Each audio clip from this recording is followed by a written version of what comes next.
Vamos a seguir hablando de la ley de movilidad jubilatoria y mientras el Senado se prepara para girar la ley aprobada al Poder Ejecutivo y empieza ya a correr el plazo para que el presidente decida si vetar o no, entre los cuestionamientos aparece este punto a propósito de no cumplir, según sostienen algunos sectores, con la ley de administración financiera. ¿Corresponde vetar o no?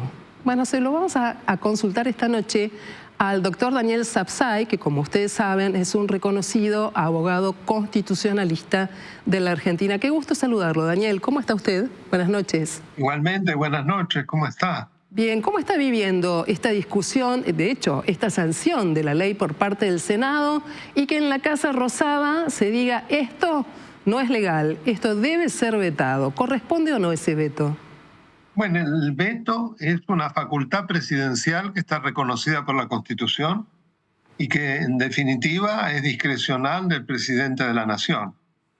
Ahora bien, en el juego entre el Ejecutivo y el Legislativo puede insistir con la sanción y para ello necesita de los 2/3 de los miembros presentes en ambas cámaras.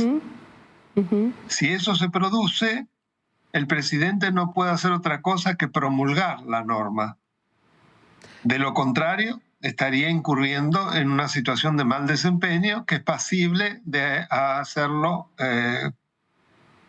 pasible de juicio político, ¿no es cierto?, por mal desempeño, porque no está cumpliendo con algo a lo que está obligado. ¿Qué temas tan sensibles, ¿no? Porque tenemos por un lado el tema de cuánto debe ganar un jubilado en la Argentina y cómo resarcir los ingresos luego de la inflación del mes de diciembre.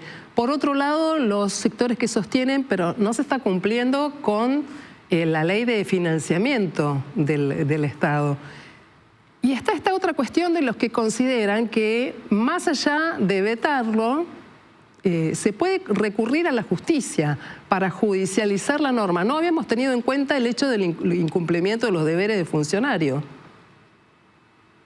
El incumplimiento de los deberes de funcionario público se da si frente a un veto el Congreso insiste a través de mayorías muy calificadas, 2/3 de presentes en ambas cámaras. Entonces, en ese caso, se promulga automáticamente. El presidente no puede desconocer esa insistencia, a menos que se pueda demostrar, lo cual es muy difícil, que hubo votos truchos, que no se llegó a la mayoría requerida, lo cual, como vuelvo a decir, es una prueba que la debe proveer precisamente el Ejecutivo y que no es nada simple. No, claro, reunir 2/3 en la Cámara de Diputados y en la de Senadores es muy difícil. Necesita de una negociación política muy intensa, de mucha conversación entre referentes de los partidos, expresidentes, gobernadores, ausencias, manos que se levantan, otras que no. Es muy difícil lograr esos 2/3. Pero usted dijo una palabra que a mi modo de ver es clave, negociación. La negociación, claro. Es lo que está faltando. Estamos lamentablemente con situaciones extremas, no salimos de grieta en grieta y frente a ese estado de cosas evidentemente se judicializa que es el peor de los mundos. El problema de la política es la misma política las que los debe resolver. Bueno, algo de esto... Que llegue a la justicia tiene que ser excepcional. La justicia no tiene por qué resolver los problemas de la política. Lamentablemente en la Argentina es lo que generalmente ocurre. Claro. Además, no olvidemos que cuando eso pasa, como finalmente termina en la Corte Suprema y la Corte Suprema no tiene plazos para el dictado de sus sentencias, el problema puede eternizarse. Y justamente lo escuchaba. Es decir, el peor de los mundos. Perdón. Lo escuchaba doctor Sapsay y recordaba las declaraciones que hace tiempo, cíclicamente incluso, el juez Horacio Rosati, el presidente de la Corte Suprema de Justicia, nos tiene acostumbrados a escuchar cuando insiste con este concepto de que la política debe resolver los problemas políticos y no esperar una decisión de la Corte Suprema, ¿no? En este caso. ¿Usted cree que puede haber... Exactamente. Perdón, sí.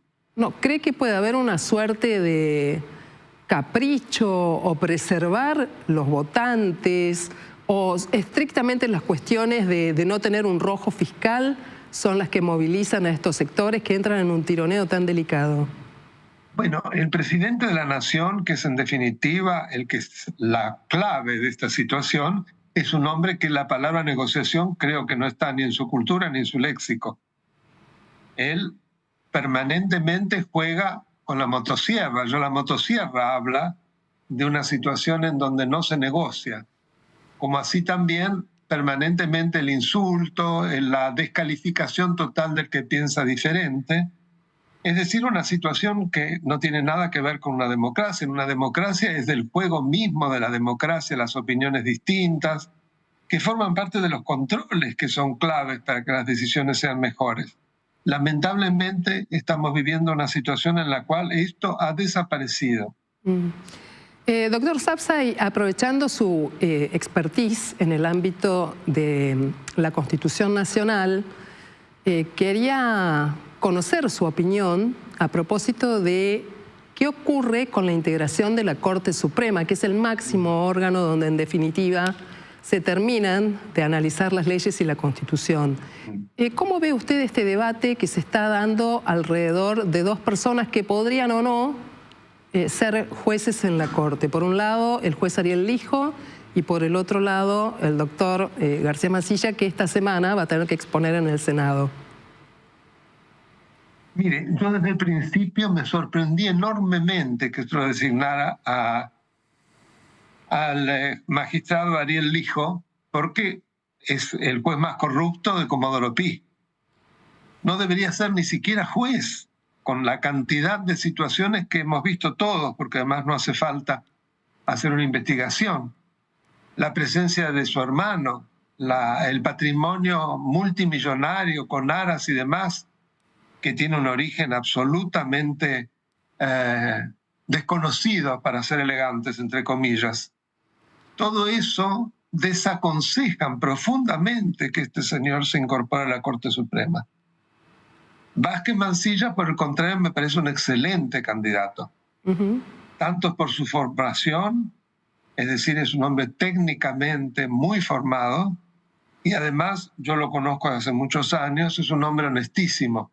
Es decir, que a mi modo de ver, independientemente que muchas de las posiciones ideológicas yo no las comparta, pero eso no importa, cumple, a mi modo de ver, con las dos condiciones más importantes para ser juez, y máxime juez de la Corte: idoneidad técnica e idoneidad moral, ética. Así que Vázquez Mansilla me parece un muy buen candidato. Vamos a ver entonces qué es lo que dicen los senadores y las senadoras, que deben emitir dictamen y luego discutir en el recinto la posibilidad de que estas dos personas se conviertan o no en jueces. Hay mucha conversación política alrededor de los votos que vienen. Bueno, como siempre, es un gusto conversar con usted y le agradezco mucho que nos haya acompañado esta noche en Noticias a las 20:30. Para mí también ha sido un placer. Muchas gracias por llamarme. Buenas noches. Buenas noches. El doctor Daniel